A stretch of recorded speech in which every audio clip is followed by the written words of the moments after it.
Hello everyone, welcome to our Let's Play series of Planescape Torment. This is Colonel RPG as usual, and I'm very happy that you chose to join me today as I move my camera about. Did you see what happened? That was weird. It wasn't when I loaded the game. Let's try that again. That was special. I loaded this one over here. Yeah. Interesting. Anyway, last episode we were over here with Vrishika, and she's a trader, so we basically traded a bunch of stuff. Let's go outside because well, it's actually worse because there's people shouting and things. Yeah, but we're exploring the upper wards. We haven't been to everywhere that could be, as you can quite clearly tell. So let's look at our inventory over here, and let's look at the items that we bought. We have Elixir of Horrific Separation. Yeah, this one is for... it might be a quest item. This vial of Elixir of Horrific Separation was compounded by a scholar who had found she possessed the darker half, a side of her which took control at times, and bade her to do awful things. This potion was to have split the darker half away from her, creating two separate things. Mercy killers, however, found and executed her. Unless the imbiber is actually more than one being existing within a single body, possessed by a fiend, for instance, the elixir will have no effect. So I think this might be a simple quest item. We have the Codex of the Inconceivable. Let's try and see what this is. What you had first taken to be a rather unassuming book held close by a tiny brass lock is, in actuality, bound in strange letters and enchanted bronze. It is labeled simply the Codex of the Inconceivable. I'm gonna open and read it. You unlock the book's bindings and open it. As you glance over the tome's contents, your jaw drops. You stand spellbound, flipping through its pages. Its contents are simply too much to be described. You mean as in the colloquial way of saying too much? Oh, that you're just too much. Because, mere words seem powerless to explain the wonders it holds. What is it, a coloring book or something? What was it? What was it, Chief? Asks Morte. I don't know what to say, Morte. What? You gotta be kidding me, right? Come on, let me see it. Okay. Morte floats over your shoulder to examine the codex contents. His eyes nearly pop out of their sockets as they scan the pages. Oh, whoa. You stand thoughtfully for a moment, looking down at the codex, before closing it and reverently putting the tome away. What is it? Well, it is a coloring book. Quest item. What do we have over here? Let's go with this one. A monster jug. This is a heavy, plain-looking metallic jug with a hinged stopper. Despite its common appearance, you feel reluctant to touch the thing, as if it might bite you. You've been told there's some sort of monster trapped inside of it, but peering into the jug's mouth reveals nothing but inky blackness. Okay, I'm gonna put the monster away, effectively. I'm gonna also save the game, and let's open this thing and see what it is all about. There it is. I opened the jug, or upend the jug, to see if anything comes out. At first there's nothing, but then a black viscous liquid begins to bubble out of the jug's mouth, forming a slimy pool of steaming, towery filth on the ground. As the jug begins to dissolve in your hands, the pool begins to writhe, throb, and rise to form a tall, hideous creature. Oh, we have a Gerleth. What? Gerleth. We should be okay. Your will be to die. Because we can do this. Oh. I didn't mean to do that. Dagger's not working in this thing. No, it's not. I didn't mean to do that. Let's try that again. Open the inventory, please. Thank you. And that's that one. Open. There we go. Okay. So he's gonna attack Dakon most likely right off the bat. Your path is mine. And then I do this. Dagger's not working in this thing. Okay, the game is loading for some reason. I'm not really sure why. There it is. Okay, that's not good. Encore. Oh boy. Oh, We came over here. That's weird. That's really weird. Can I sleep over here? No. Okay, let's not mess with that then. There's no need to. A frost ale mug. This large pewter ale stein is an unusual... Okay, I think I know what that is for. A fiend stone. This is a fiend silvery floating tone. I can't use that? Interesting. And a gorgon salve, or salve. A small bottle labeled as gorgon salve. Smeared onto the surface of any being turned to stone, it will revert it back to flesh. All right. So I'm pretty sure I'm gonna need that, but... We have a performance artist... Wasn't there a... This guy was... Maybe I can do something with him. So see if I can touch him. Yeah, I can't do anything there. I can talk to him, but nothing happens. Okay. Yeah, I think he's really stuck in there. I'm pretty sure he's stuck in there. Okay, that's that. The linguistics thing. Let's go over here. The game is really hangy right now. I do apologize for that. I don't really know why. Sometimes it happens, but whatever. So let's have a chat with these three guys, actually. Oh, I didn't go into there. I should. Okay, Namel first. See if any of the items I have do anything. Not really. How about this drunken mage? Not that I have a Stein. That, yeah. So I can ask about the mug. Something wrong. Why don't you start drinking then? He shrugs miserably. I simply cannot. That's too bad. Okay. Let's have a chat with the barkeep. Okay, he doesn't say anything. Let's go inside. I do wonder if All right. there's any point to any of the items that I bought. Got a harlot back here. This beautiful, seductively attired prostitute is a far cry from those you saw in the hive. She smells of expensive perfumes, and the lines of her face are subtly accentuated with lightly painted lines of soft, warm colors. She smiles as you approach her, and curtsies gracefully. Greetings, good sir. Seeking to quench a lust Mistress Grace's brothel cannot satisfy, I hope? I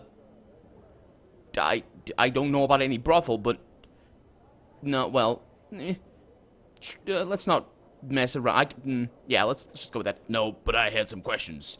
She puts her finger to your lips to hush you. There is but a single question I answer, good sir. And the answer is this. Yes, for only 500 coins. 500? That's quite a bit. She smiles. Oh, I assure you, good sir. She leans in close to whisper warmly in your ear. 'Tis worth every last copper.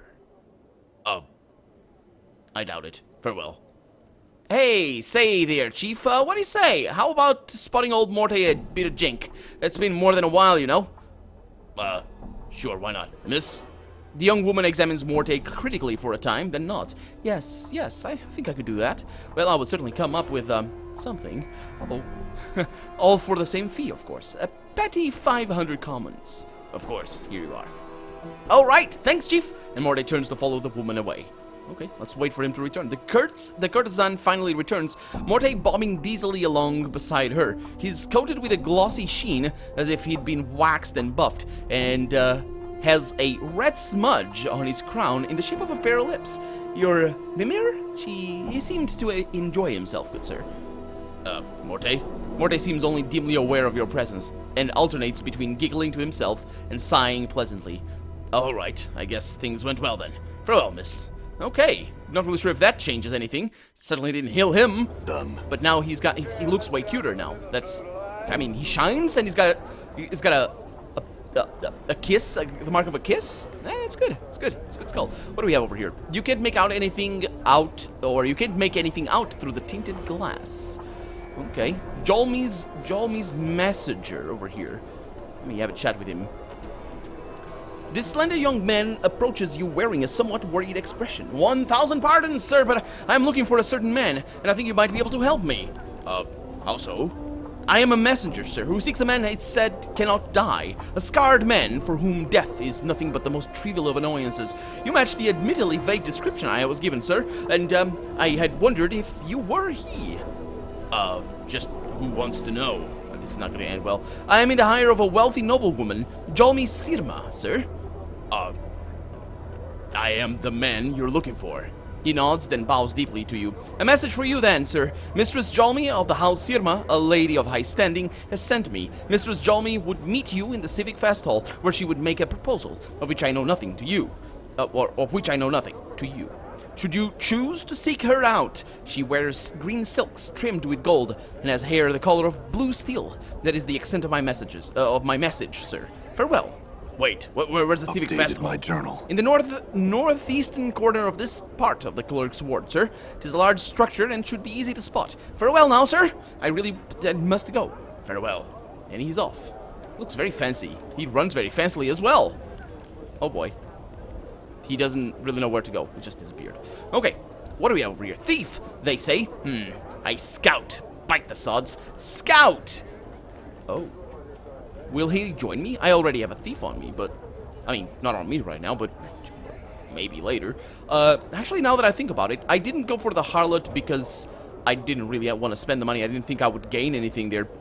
And that's the reason why I let Morte go in, well, as it were, go in as it were, but he didn't get anything, so that was kind of a shame. But, I mean, if I'm trying to make a move on Anna, yeah, I think a guy such as the Nameless One would be a nice pairing for Anna, I would say.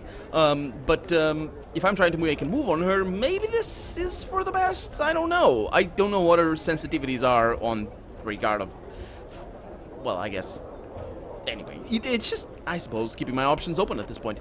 Hey, Ally, how's it going? Or Eli, or I think Eli is probably the name. This narrow-eyed, sharp-faced man is scanning his surroundings with a look of vague disinterest, pausing occasionally to look down and pick at his fingernails. Despite being clothed in silk and velvet finery, he manages to look unsavory and more than a little dangerous.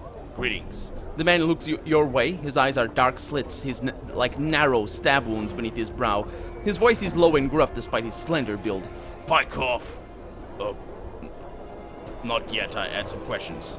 You think I wander the world looking for strangers to spill dark for? Now pike off. Why are you here then? To be surly with passers-by? Yeah. He stands quietly for a moment, then breaks a crooked smile. That's good, that. He considers you for a moment. I'm a tutor at the Civic Fast Hall. Name's Havelock. Eli Havelock.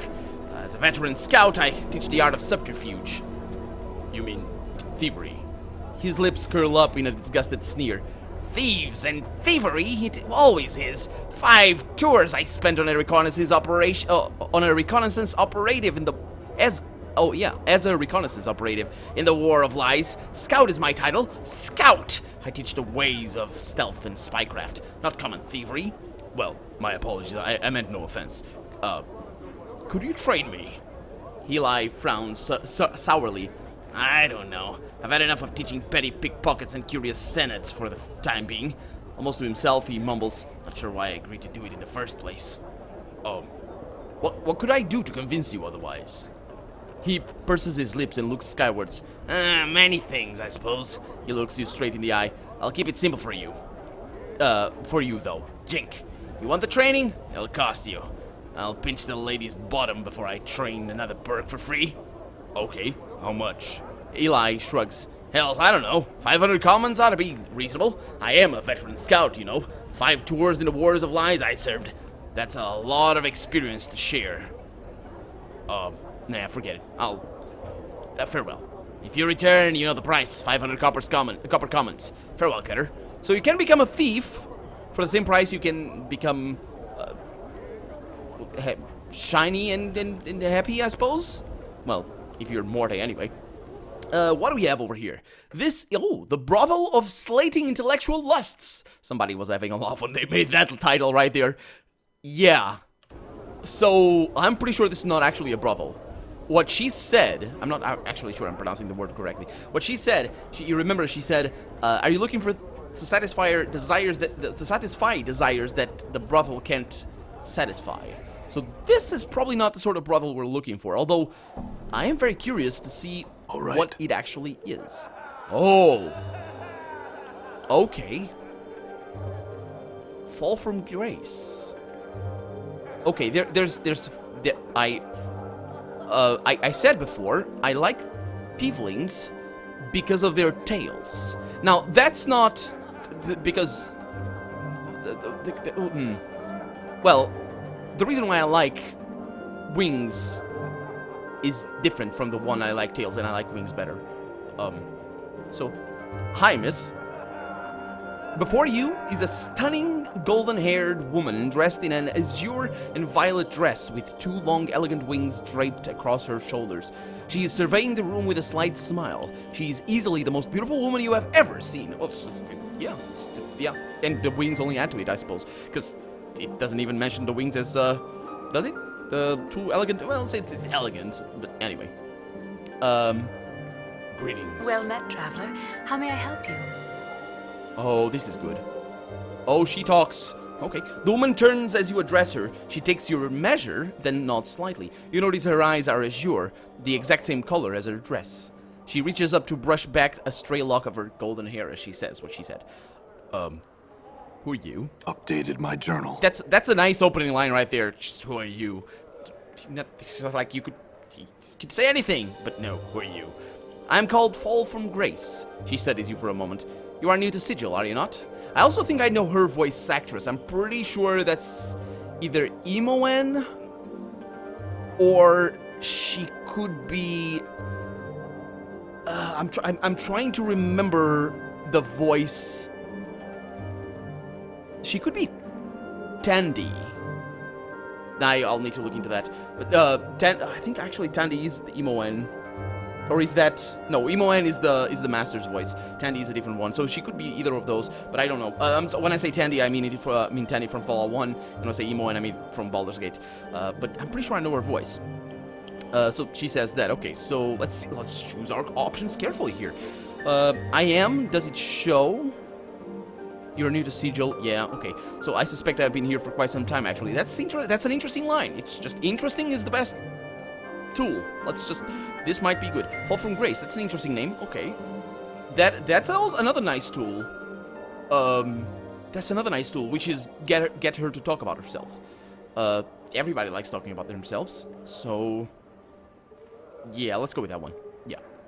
She nods. I am pleased that you like it. Oh, well, I'm pleased that you took to it. That I actually don't like the name too much, but my character does, apparently. But I am sure that you did not come all this way to flatter me. Oh, well, why wouldn't I? I mean, why wouldn't I? What is it I can help you with?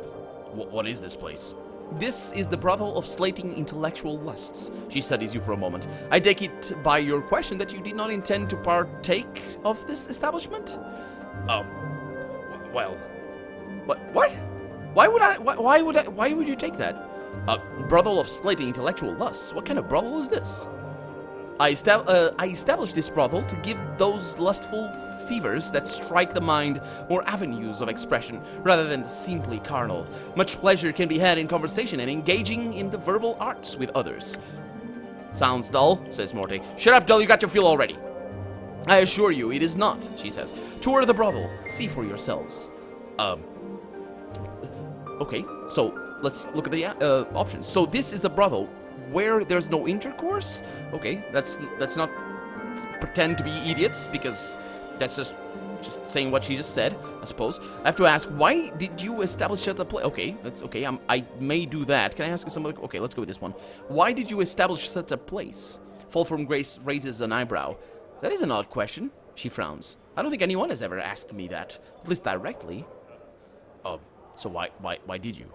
Part of the answer to your question requires that you know that I am a member of the Society of Sensation. Our faction believes that one should experience as much of the multiverse as possible, and that is why you established this place, I suppose. This brothel is intended to slate the lusts of even the hardened intellectual. It is designed to stimulate the mind, to heighten one's awareness of themselves and others, to create new ways of experiencing another person. It is for those who seek something more than the shallow physical pleasures that fill the hive and lower wards. I see. So this establishment just encourages intellectual fencing rather than, well, the other kind of fencing. The women here must be special indeed. The women here are aspiring sensates. They have come to me in search of introduction to prepare themselves to enter the faction. Also, many of them have a natural grasp of language. They can shatter the crust of the most hardened individual. I see. So the ladies here are ladies in training, so to speak. Yes, I hope that by learning the art of language and its subtleties, that the patrons and the students here may learn more about themselves. One is only as limited as their command of language. To be able to employ language to evoke emotions in others is a tremendous skill. Oh, yes, it is. I see. Can I ask you some other questions? Yes. Excuse me for asking. Those wings on your back... Oh, boy, this is, I hope she doesn't take me the wrong way, really. What are you? She's one of the fiends, one of the... Oh, so that's what that is. That's why. She's one of the fiends, says Anna. One of the succubi. Succubi. Succubi. This is Latin, so just succubi is the way to pronounce it. She is, says Anna. She'll take your measure, then she'll take your soul to the lower planes, so she will. Oh, okay. Okay, well, still, wings. Wings! Your companion is correct, says Fall from Grace. I am a lesser Tenari, more specifically. a succubus, and she gives a soft sigh. I'm afraid we're a little too common in the lower planes and elsewhere for our own good. Most of my race spend their time seducing mortals with various pleasures of the flesh. And you? Updated my journal. I'd like to think that I have distanced myself from that. It is ultimately a trivial and non-productive way for one to spend one's time here in the multiverse. There is much more to life, wouldn't you agree? Well, quite rightly so, yeah. Can I ask you some other questions? So about this place. This is the Brothel of Slating Intellectual Lusts. Okay, so did I ask that already? Yeah, I did. Okay. So, yeah, I don't think we're going anywhere in this conversation. We're just taking in a nice, interesting conversation, apparently. So, yeah, I suppose wings or no wings, it doesn't really matter. I came here looking for help. Perhaps you can... Oh, actually, I'll ask that later. Can you tell me about the Sensates? The Sensates are the faction of Sigil that is devoted to experience. Without experience, without sensation, we are blinded to much of the multiverse. Thus, Sensates seek to experience as much as possible. When all is experienced, then the truth of the multiverse shall be revealed, or shall reveal itself. Yeah. Interesting philosophy, but I really don't... I mean, I don't know what the other philosophies are. This, I commented on the previous episode, no, actually a couple of episodes ago, about the Sensates. It's kind of funny. I mean, excuse me, my education in philosophy was actually just 2 years in high school. Had two classes, I guess, in high school on philosophy, and we did learn about multiple philosophy schools, but we kind of stopped just before Kant, I believe. I do know what Kant was all about enough to know what the experientialists, whatever these guys, what they are, and Kant. I mean, the work of Kant really. Kant was an objectivist, at least at the beginning, as far as I can tell. And objectivism is to do with basically it's what Kant's work is really complex to explain for me anyway. But one of the things that he stood for, as far as I know, was that if you can't make sense of what you perceive, then you can't achieve the truth. So the truth can only be achieved when you make sense of everything in your head. So in a way, there's a lot of schools that come after that, and Kant is an old philosopher. There's a lot of, I mean, mostly outdated, but you know, in the fullness of philosophy, I guess, at least the current state of philosophy. But these guys came after, and they were basically a reaction to Kant's work, to his objectivism.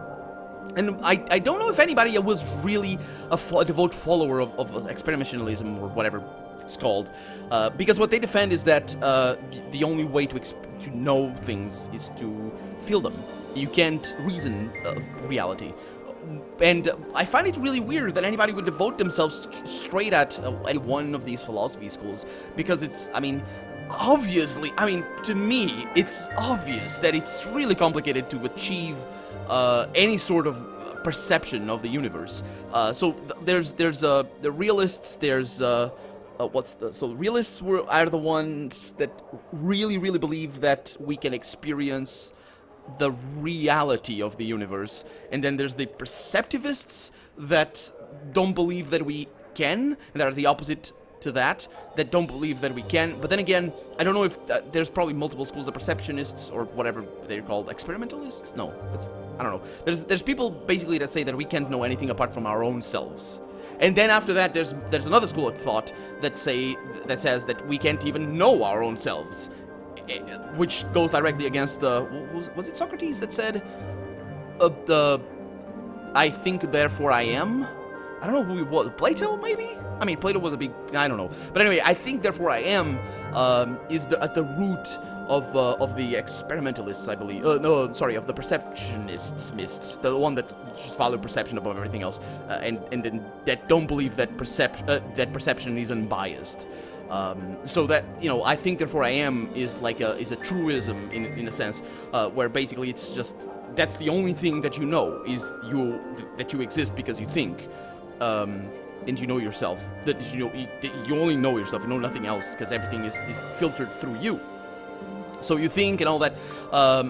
But then, I mean, what I mean to say is that reality is so complex that you can't put all your eggs in one basket. You can't say, okay, there's like 15 different schools. Well, I say 15 because there's 15 different factions here in Sigil. There's 15 different schools of thought, and school number 3 is the one. I think that. Why? Because, and I just enumerate the arguments that school uses to defend their line of thought, and just because of that, that's why. And that's that. When I think it's really obvious that it's a mixture of everything. You can't. I mean, it's just. I mean, it may not be a pure mixture of everything because this one is clearly.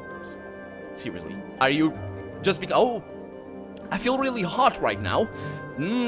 Yeah. I mean, in this place I feel really hot. So it must be really hot. No, it must not. No, that you can feel hot while being frozen. Well, you can feel really a lot of pain while not being hurt at all. Just our perception is completely flawed and completely broken. Effectively, well, it's broken. It's more broken when we actually actively try to break it. There's an interesting experiment, and I will shut up in a little bit because we're actually running out of time. But there's an interesting experiment. I don't know the name. I would give you the link. I might link it down in the comments. But there's an interesting experiment where you can basically heat up let's for example 10 bars. You heat up 10 bars of steel, for example. Not to a burning. It doesn't burn you. It's 10 bars of steel, and then you freeze 10 other bars of steel, right? So you have these little bars that are like 20 centimeters or I don't know 10 inches or something. Each bar, and then you put the bars on a table adjacent to each other, one bar cold, one bar hot, one bar cold, and one bar hot. So it's just like, you know what I mean? So it's like a little bed of bars. Instead of just being straight one after the other, they are adjacent, they're like parallel. That's the word. And if you put your hand, well, actually I think it works better with your arm. If you put your arm, because it's really sensitive, on that bed of neither hot nor cold bars, it will really hurt. It will really hurt because your body goes haywire. It doesn't know what's going on because of the difference in temperature and all that. So it just activates pains. We don't really actually know what happens there. There's theories, but we don't know for sure. But it really does hurt, and that nothing is going on. So it's like a torture mechanism. Well, it's, as far as I'm led to believe, it's pain that you can process out. So it's not really a torture device. But if you're not expecting it, it's gonna hurt like hell. So there goes your experimentalism out the window. Anyway, we're not gonna join them. I'm just gonna ask a few more questions, but I'm gonna ask them next episode. For now, I'm Colonel RPG, and this has been Planescape Torment. I really hope you've enjoyed it, and if you did, go ahead and leave a comment, like the video, but above all, thank you so much for watching, and I hope I'll see you next episode. Bye-bye!